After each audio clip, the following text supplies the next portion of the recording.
To spread the virus, the woman licked every single donut in the takeout order. But instead of getting angry, the customer was overjoyed. This virus didn't cause suffering or death. It delivered euphoric bliss akin to entering paradise. To spread this joy, infected individuals spontaneously formed an assembly line. They collected viral samples from their bodies in bulk, coated cups with the substance, and prepared for mass shipment to infect the entire world. Remember, this virus spreads through saliva alone. Once infected, individuals automatically join the ranks of those infecting others, causing the number of cases to explode exponentially. Within a single day, the entire world fell victim. Yet strangely, one woman remained unaffected. Entering a bar, she found the bartender frozen in place, convulsing uncontrollably. Moving further in, everyone else was in a state of uncontrollable frenzy. Terrified, Amy rushed to the front desk, reaching for the phone. To her horror, the person clutched it tightly, their muscles locked in a rigid grip. After finally prying it free, Amy dialed 911, but no one answered. Only a robotic voice repeated a message over and over. When she reached the door, she found her best friend collapsed on the ground, in the same state as the bar patrons. With no other choice, she drove her friend to the city hospital herself. But when Amy arrived at the hospital, she was stunned. The scene there was eerily similar to the bar. Some people were collapsed on the floor, others frozen in place, all convulsing uncontrollably. Amy shouted, "Wake up, doctor! We need help!" But no matter how loudly she yelled, the doctor showed no response. Even more terrifying, the infant in the woman's arms had become like everyone else. With no other choice, Amy attempted CPR on her friend. Despite her desperate efforts, it proved futile. Amy was utterly devastated. She couldn't understand what had happened to the city's people. But when Amy looked up again, she was stunned to see the previously convulsing crowd had all risen to their feet. Like zombies, they began shuffling out onto the street. Only her best friend remained unconscious. She wanted to ask the doctor what was happening, but when the doctor turned around, he gave Amy a puzzled look, as if wondering why she hadn't been infected. The next second, the doctor kissed her, trying to infect her with the virus. Terrified, Amy pushed him away.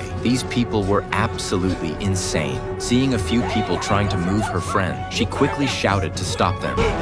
What the hell is wrong with you people? We just want to help, Carol. This was beyond terrifying. Amy scrambled into her car and sped away. It seemed the entire city had fallen victim to the outbreak. Wherever she went, people stared at her unnervingly. With no other choice, Amy could only flee back home. But when she reached the door, she realized she'd lost her keys in the panic. She picked up a rock to smash the door, but just as she swung it, a kind neighbor suddenly warned her. There's a spare key. Remember? April 2016? You put a spare key under the flower pot. The one on the right.